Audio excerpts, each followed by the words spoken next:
Mabuhay pageant fans! Welcome back to my YouTube channel, Hey Adam G. Kamusta na kayo? How are you all doing?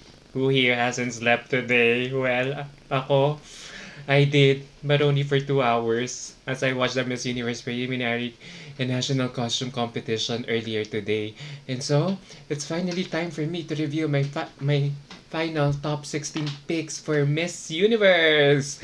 My basis for my top 16 is everything I have seen from the day that they have arrived in Israel until the preliminary competition today. So, which girls made it to my top 16 picks? Well, you better stick around for my Miss Universe 70th edition final leaderboard.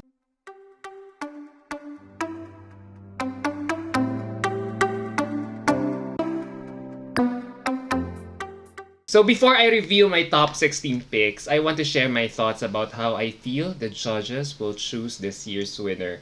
For the fifth straight time, guys, the judges composing the selection committee are all women, which is really a strong reflection of the Miss Universe organization's commitment to women empowerment by giving opportunities and role models to these contestants to look up to. And while I do appreciate this, guys, I hope that the organization will eventually think of adopting a gender inclusive judging panel to make the decision more encompassing. And it is also at this time that I want to say that I have really appreciated the wisdom of getting a same set of panel year in and out for the past 5 years, as I realize MUO is really serious in getting to know all of its contestants through the interview. However, with COVID-19 and quarantine protocols now part of the new normal, this year's set of female judges were not able to personally interact with these contestants during the closer preliminary interview. Instead, audio recordings were sent to each female judge's room while they quarantined. So, if you watched the preliminary competition earlier, I feel it was only the first time for the judges to see these contestants in person, sa stage pa. And so the girls who showcased their very best last night, feeling ko will eventually win. Ganun ba rin ng kutob nyo? Because by now, the female judges may have developed favorites, and depending on one's interview, a good preliminary interview can make the difference at the final vote. So I feel itong mga contestants na to, bet na mga judges after watching the preliminary competition last night. At eto na sila. At number 16 is Vietnam's Kim Nguyen. You know what? I heard her country is doing another massive social media campaign to make her win the fan vote of this year's competition, and she really deserves to be the recipient of this if ever. Sa totoo lang, Kim just screams confidence and power with every turn that she has done for Miss Universe.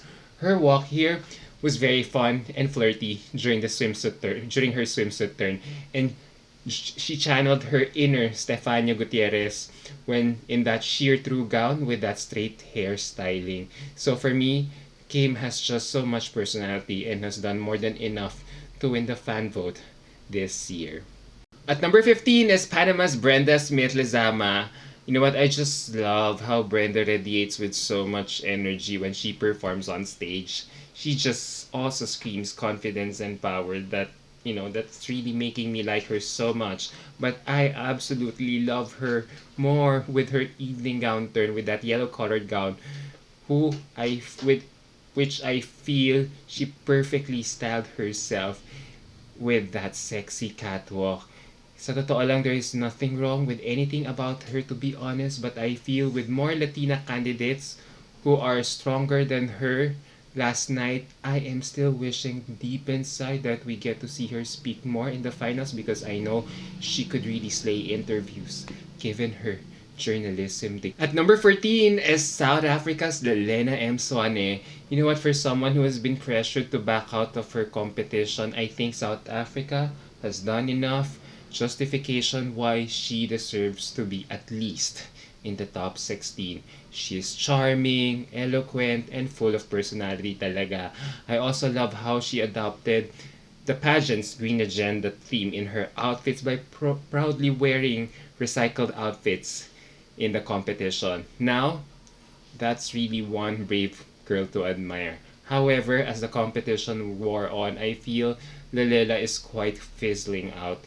Her prelims performances were okay, but to be honest, not memorable, as I feel she did not have a moment here last night, as I feel the overall styling could have been improved, which reflects on her inconsistency in this pageant.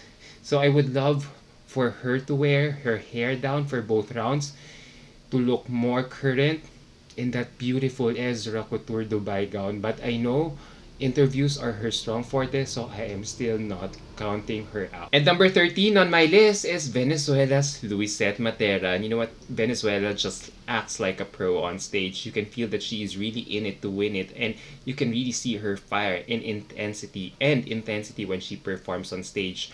Her evening gown was a great choice, as she really looked divine and majestic and gave a great performance while giving an even more powerful impression with her fun walk during the swim round. And to be honest, guys, her walk here reminds me so much of Pia Wurtzbach walk in her Miss Universe swimsuit competition back in 2015, with that hand on her waist pose while walking towards the center of the stage. That gave her a very memorable performance for me. So she really has a strong stage presence. However, guys, ito na napansin ko, no matter how she does great, I feel she has this tendency to go pageant patty or aral na aral with her moves, which makes some of it a little bit calculated. Yung parang feeling ko, parang aral na aral ang galawan niya, na parang it is already devoid of any naturalness. So that's how I feel. And number 12 on my list is Chile's Antonia Figueroa. You know what? I just feel so happy for Antonia when she won the Special Impact Award, which recognizes her timely environmental advocacy. So I feel that says a lot about her chances that she is really in contention for this year's title. I just really love her.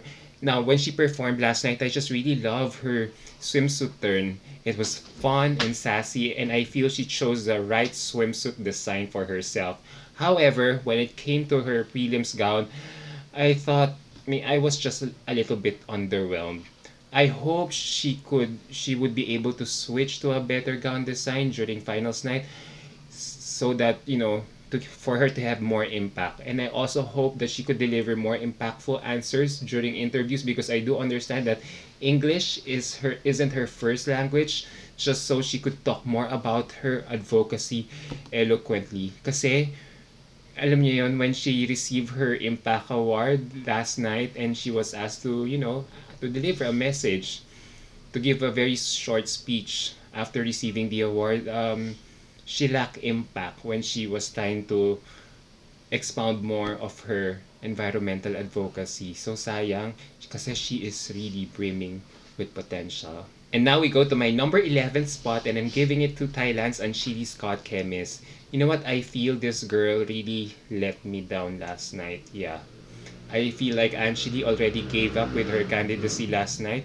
What I saw from her last night is how she just performed on her national pageant. Because let's face it, guys, when she was competing in Miss Universe Thailand, she was only competing against Tarina Botes. So even if she slipped, she could still shine. But here in Miss Universe, guys, Anjali is competing against a lot of women who are giving their all. And you see her catwalk skills, Anjali's catwalk skills left wanting, including her awkward facial transitions and very stiff presentation. So I wish she was really trained on this aspect thoroughly. I say this because if her predecessor, Amanda Obdam, who was laban na laban last edition, wasn't able to get into top 5, then how could she, with her weak pasarela skills, make it to top 5? And we always look forward to delegates from Thailand, Panama year in out, really killing it at this point. But for Anjali, we haven't seen any growth or transformation since her Miss Universe Thailand journey. But I feel her strong sash factor and MUO's penchant for political correctness might be enough factors to put her in the semis. Just my humble opinion. And now we go to our top 10, and number 10 on my list is Spain's Sara Loinas. Am I just the only one who's madly in love with this Spanish woman? She was just both fierce in both rounds last night. I just love her aura, lalo na, especially when you look at her face. Her presence is just undeniable, especially when she does her side turn poses. Diba? Especially when she walked down in that see-through evening gown. ang lakas talaga ng dating niya, guys, especially when she is styled perfectly, which is why I am hoping she will also switch to a better gown and lighter makeup tomorrow, as I did not like her makeup and see-through dress last night. When it comes to personality interviews naman, I like the fact that she acquits herself by showcasing her strong aura, especially when she talks about her environmental advocacy. So I hope she gets everything right tomorrow. And now, number 9 on my list is Brazil's Teresa Santos. You know what? I have so much high expectations about Teresa Santos this year, but I feel she is sliding down right now, and her performance in the prelims last night confirmed my hunch. No doubt, guys. She is beautiful. She is so beautiful, but I feel she wasn't styled well, especially during her evening gown round.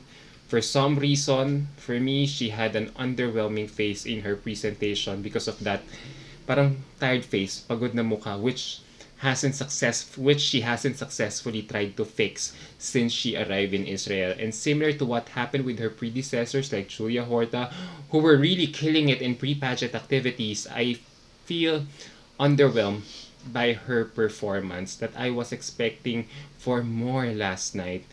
Well, for me, she did okay naman in swim, but her evening gown round was really a big letdown because of the mirror gown that she wore, which no longer had the wow factor for me, as I had seen these kinds of gowns worn by other women in other pageants in recent times. She did not come across polished as I would have wanted her to be, as her walk really lacked energy. So I hope she could still pick up the pace tomorrow. And now, my 8th spot, I'm giving it to USA's Elle Smith. You know what? I feel like I am underestimating this American woman just by putting her here on my 8th spot. But I am confident she could really go beyond top 10 tomorrow. When she showed up in her swim, kagabi, she really rocked it. She just looked like pure magic on stage, as there is something about her talaga na you can't describe. Totoo, di ba? When it came to her evening gown round naman, I thought she had a moment there, considering that she was wearing a polarizing gown in my taste. Na so different, as it was very architectural and memorable. But it still worked for me. Bumagi sa kanya in the sense that she is different, kaya that's why she picked that gown that's quite different, 'di ba? That's why this is why the reason I said that she had a moment there.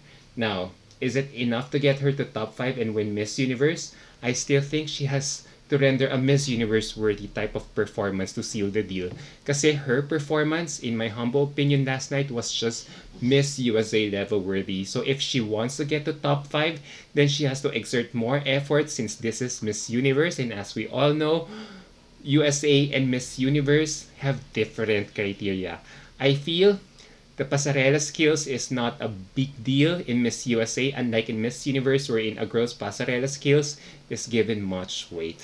So sana she would work on it big time. Umaura na siya ng todo bukas. And now, next on my list is Paraguay's Nadia Ferreira. You know what? It also breaks my heart that I am just putting Nadia Ferreira on this spot. For me, Nadia did so good in swimsuit, but lost me in the evening gown segment of the preliminary competition last night. If this is how Nadia will present herself in the finals with that dovey gray colored gown, I will really rank her lower, as this gown is very polarizing in my humble opinion. Right now, I don't see her a winner getting crowned. Maybe I was expecting for a show-stopping gown given her frontrunner status here in Miss Universe, as the gown that she wore last night had too much fat break, to be honest, na na-distract na ako from looking at her beautiful face. I wish she could have worn her hair down with a lighter makeup though. As she came out with her evening gown dress, your focus na talaga is already at the bottom of her dress, which really distracts you from looking at her beautiful face. And it did not help that the different layers of chiffon made her lose shape. So sana she would also switch to a better gown tomorrow night. And number 6 on my list is France Clemence Botinov.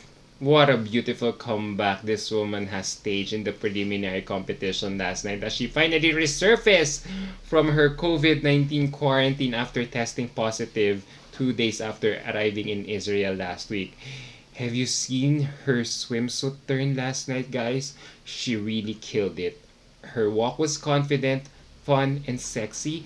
And when it came to her evening gown naman, I thought she really looked amazing there when she was perfectly styled with that fitted gold shimmering gown. She just really looked statuesque in it. And for a moment, she really reminded me so much of Flora Coquerel, and that big hairstyling just made her stand out even more. For me, she was just too perfect last night. I really wouldn't be surprised if she makes it to top 5 tomorrow, given Iris is one of the judges tomorrow. And now we go to our top 5. And number 5 on my list is Belgium's Kedis Del Tour. You know what? Europe is really strong in Miss Universe this year. And like France, I was really super floored the moment she came out in her swim. She was just hauntingly beautiful last night. And I really couldn't stop looking at her face. I really thought that she had a moment there when she came out in her evening gown. Talagang, I thought she also did okay there, as I feel she could have given a stronger performance with a better hairstyling and evening gown choice. Her white halter evening gown was quite ill-fitting, and the hairstyle looks quite outdated on her. So if she makes it to top 10 tomorrow, I hope she will really switch to a styling that is more fresh and current. Pero sa totoo lang guys, I feel she is one of MUO's favorites given how she is always being featured on their social media, how she is always being featured on their social media accounts. And this performance that she gave last night just really ups her chances tomorrow. So if she gets to top 5, I hope she gets a chance to share her beautiful backstory of her reuniting with her father, who gave her up for adoption when she was younger. And now, number 4 on my list is Colombia's Valeria Ayos. You know what? She is another frontrunner who really lived up to her hype, as I feel she channeled her inner Ariadna Gutierrez with her swim performance in that fiery, show-stopping performance. And then when it came to her evening gown turn, she just looked amazing in that gold gown as she moved glidely on stage. My only critique about Valerie right now is not of her own doing, as I find her gold gown to be the same cut design as the previous Miss Universe Colombias have worn on Miss Universe stage in recent years. So in short, wala akong nakitang bago. So napaisip tuloy ako, is only one designer really making Miss Universe Colombia's gown in Miss Universe? So I hope she has something more new to our eyes tomorrow. And now we go to our top 3, and number 3 on my list is Philippines' Bea Luigi Gomez. Yes, in my belief, Bea has done everything right in her preliminary performance last night. Let's break it one by one. For those who didn't like her pony hair with bangs, I find it very strategic sa totoo lang. Why? Because it made her look different and a standout during the preliminary competition. And I hope you also realize that the national costume competition would also be held right after the preliminary competition, which will require her na nakapusod yung buhok niya, na kailangan mabilis yung transitions ng buhok ni Bea. So if she opted for straight hair during prelims, mahihirapan siyang iset yung buhok niya kaagad. And like I said, this is just what I am thinking. Bea and her team were probably thinking they needed to give a look that is different and will have easy transitions to the national costume competition happening in a bit. So they couldn't afford Bea to spend so much time on her hairstyle, as I feel she had to fit to her national costume right after. And let's go naman to her bangs. I think the bangs gave her a more modern look, similar to how this hairstyle has been very much in the US right now, diba? And I also know that a lot of people are still quite disappointed that Bea did not unleash her fierce Luigi mode when she performed during the preliminary competition last night. I thought that she was just trying to walk to the sound of the music background, which was the Miss Universe 2016 soundtrack, where the mood of the music was kind of light, fun, and laid back, similar to how we could actually describe Bea's walk during her turn in swim last night. So for me, binigay lang ni Bea yung catwalk niya dun sa background music, as she tried a very friendly approach in appealing to the judges table on her side. Remember, Bea and the rest of her contestants haven't seen the judges yet, so it's really best to strike that friendly approach in meeting the judges by smiling to them, while walking that curve, that side, until she finally finished her turn in the middle. For me, sa totoo lang, Bea's performance really reminded me so much of Janine Tugonan's prelims performance in Miss Universe 2012. Remember, Janine was just smiling all the time, and suddenly, Janine unleashed na lang her fierceness during the finals night. So siguro for me, lagyan pa na lang ng konting lande or taray ni Bea yung mga facial expressions niya just to give it more personality on stage. 'Di ba? So, for her swim naman, I actually like how she chose one piece for her swim, as I feel it made her look long and showcase her legs. And if you come to think of it, wearing one piece could really be quite tricky, as it's something that is not easily pulled off. One can either look fat in it or sexy depending on one's body size. But for Bea, she really nailed it, as well as she looked fantastic in it, as it really showcased her athletic and lean body. And nakita nyo naman, there was nothing to hide. Ang ganda talaga ng katawan ni Bea. So, she really looked absolutely great in it, similar to Miriam Kiambao, who also donned the same design during Miss Universe 1999. Now, when it came to her evening gown naman, I thought she really looked so edgy and strong here, oozing with confidence and sexy appeal. And kita mo talaga sa smiling face niya na she was really living for that moment and really feeling herself. And that red color and diagonal beading really accentuated her assets and looked so good on her. And knowing that her gown is so straight cut and that design alone elongated her, which made her all the more tall, diba, in that gown, in that Francis Lidiran gown. And now I now get why her hairstyle was like that, to make the overall look very young and modern. And now, you might ask me why I am putting her in my top 3, because I know her presentation skills will really push her to top 5. But getting to the crown might be difficult given how she answers her Q&As with less impact. Given our training session with Sir Boy Abunda, where I was fortunate enough to be part of, I feel if she is given the right question, she could potentially win. Kasi I noticed in some questions, she really answers okay lang. But I feel if you give her a personal question, Bea answers with more impact, like how she did it in her MUP performance last time. I know I only put her in my top 6 position during MUP, but Bea performs really well if nabibigyan talaga ng right question. And who would have thought that she would nail it? She would nail her Q&A in MUP last time, diba? So based on all these impressions, I really think that Bea will really shine tomorrow. And now we go to our top 2. And number 2 on my list is India's Harna Sandhu. You know what? If there is one woman who gave me chills when I watched the show last night, it's really her. Really her. She just really confirmed her favoritism for the crown this year with that beautiful face and great performance. Ang lakas talaga ng aura niya and ang fierce ng lakad niya. And during her evening gown presentation, she tripped at the end of her pasarela but she quickly recovered. And when it came to her gown naman, for me, it was nothing special with her choice in baby pink or rose gold ba yung color. But in my opinion, she really deserved a better gown. But she carried it well naman. Now, why am I only putting her as my first runner-up? And it's because I am not yet convinced with her communication skills. I know she speaks well, but as I have said in my previous content, she doesn't answer as much impact as the other Indian beauty queens who have come before her. I watched her Missosology interview and she still quite lacks the punch for me on this area. However, I won't be surprised if she wins tomorrow. And my Miss Universe 2021 is Puerto Rico's Michelle Marie Colon. Yeah, guys, it's still her. It's really still her. Yeah. After reviewing her performance last night, she still defends her number 1 position on my pre-arrival leaderboard with her great overall presentation last night. Grabe ang presence ng babaeng to, and the way she moved on stage with her swinging hips and great pasarela skills. She really killed it. I kept replaying her turn over and over again. Ganun siya kagaling. And when it came to her evening gown look naman, I thought, eto na.